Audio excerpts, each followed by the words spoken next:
Hi everyone, Anthony Fantano here, internet's busiest music nerd, and it's time for one of my monthly kind of vinyl update things that I typically do with you guys. Cool?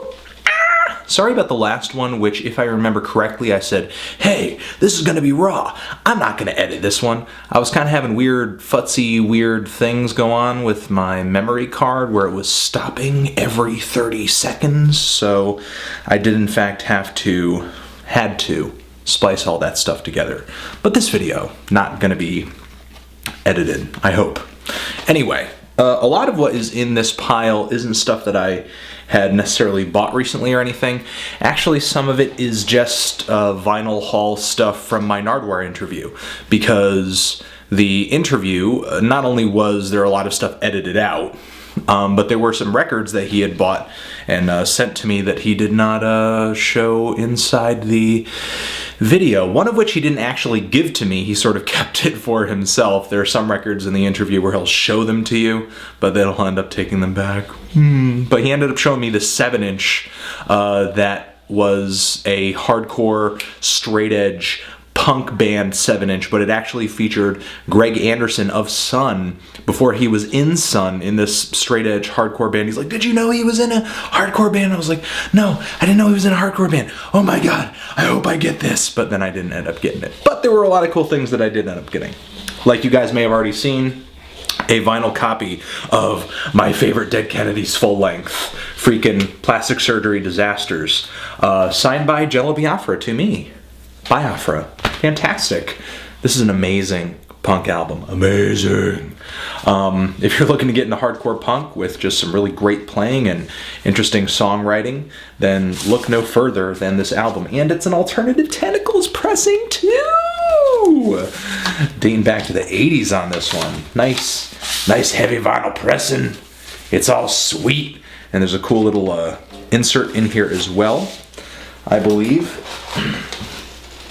It's always something you kind of expect from Dead Kennedys, you know, some cool collages and stuff going into their artwork. I mean, you essentially have an entire booklet here of weird newspaper collages, and this always came with Dead Kennedys stuff. They definitely had a certain aesthetic to the way that they like to package World War III, that they like to package their albums. Some very apocalyptic stuff, but also, you know, kind of satirical toward mainstream culture.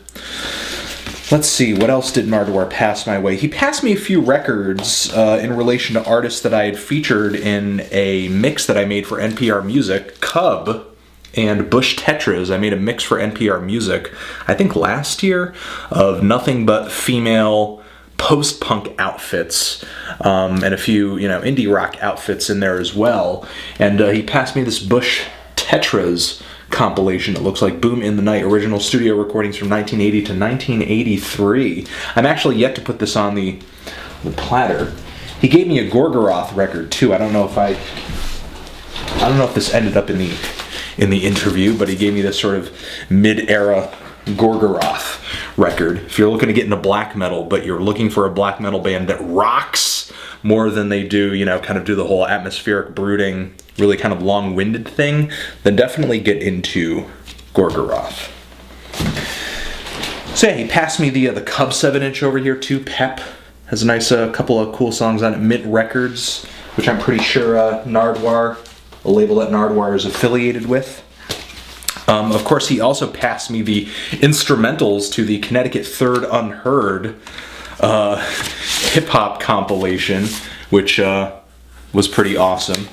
That he threw my way. I've given a listen to the CD. It's okay. It's an okay CD. You know, it's definitely more of a novelty item, and you know, unfortunately, not really any 808s on the compilation. Just more disco grooves with rapping over them. Even though the compilation says that the songs reach into 1983, not really any sort of 808 or, you know, sort of electro or Africa Bambaataa influence or anything on there, unfortunately. But I'm gonna have to give a listen to the instrumentals and just kind of see what kind of water they hold just on their own. And let me see what else. He also passed me this Roland Kirk early roots collection of tracks with a really nice sort of, I don't want to say synopsis, just really nice kind of a profile of Roland Kirk on the back. And as far as the material, the musical material on it, it's pretty standard in terms of just sort of, you know, jazz music or just like quartet, trio, quintet jazz. There's nothing terribly avant-garde or strange on this collection, even though, you know, you do see him, you know, sort of freaking on the multiple reed instruments. There's nothing terribly strange or odd on this recording, in my opinion. Nothing on the level of, like, you know, Inflated Tear or anything like that, but still, you know, cool collection of songs. Heat's kicking on, don't mind that.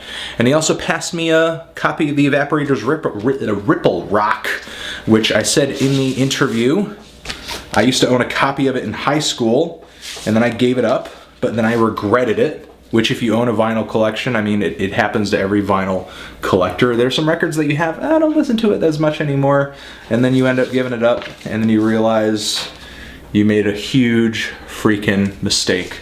Thankfully, Nardwuar was able to right this wrong, and this is fresh off Alternative Tentacles Records. There's the emblem, the infamous bat emblem, with awesome hits. You don't even need to hear these songs. You just need to be hearing these song titles, and then just be like, wow, I hear those song titles. I want to hear that song. I want to hear Get Off the Treadmill. I want to hear I've Got Icicles on My Testicles. I want to hear Half Empty Halls, which is a cool little ode to sort of coming up, performing to, you know, literally half empty halls. You're a punk band, you're kind of DIY, you're performing, but, you know, nobody's there to actually see you perform. Cardboard Brains. I want to hear a song called Shittin' Party. Okay? These are hits that I grew up with as a kid. And of course, you know, there's some parts on here like Nardwuar versus Snoop Doggy Dogg. There's a recording of Nardwuar kind of talking to Snoop on there as well. So do check out that record. It's just a fun, strange kind of record, you know, in the same way that like Andrew WK's I Get Wet is kind of a strange, fun anomaly, which has sort of withstood the test of time and has gained a new audience thanks to how eccentric the man who fronts the record is. Like Andrew WK is sort of this ubiquitous, weird figure now that everybody just kind of like admires, and because of that they've gone back and then sort of looked into his music and found that, oh, whoa, this I Get Wet record's crazy awesome. The end. Some recent vinyl purchases since my last video. Bought the self-titled Fleet Foxes, which I was yet to purchase on vinyl, if you guys remembered. Absolutely loved their Helplessness Blues record, which sits proudly in my collection, album of the year, a little while ago. But I enjoy the self-titled as well. Nice double LP, thick sub-pop vinyl pressing. I really like the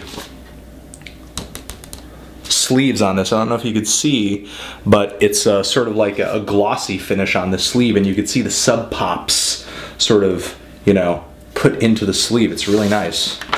Guys, the sub pop is always nice with their packaging. You can always rely on a nice package from Sub Pop. Thank yous, credits, all that other good stuff. But yeah, Sub Pop does not slump when it comes to their vinyl packaging. Very simple, straightforward vinyl packaging on the This Nation's Saving Grace album cover for the fall, and a pretty thin.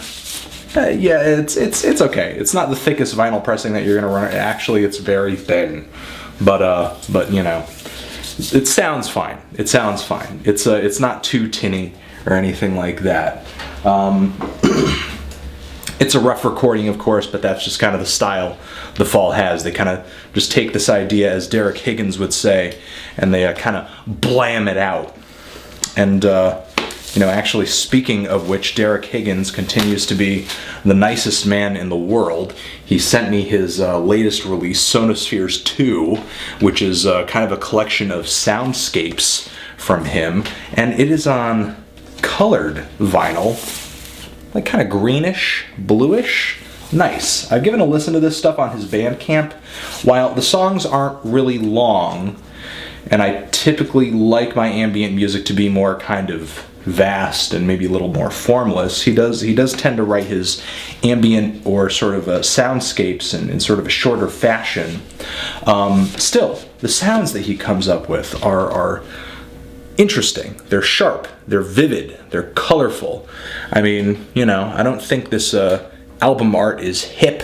It's not really in or anything like that in terms of just sort of a younger aesthetic or anything like that, but it is as abstract as the music that you will hear on this record.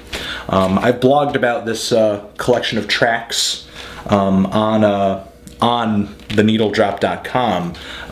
You can find his Bandcamp over there, Derek Higgins, Sonospheres 2.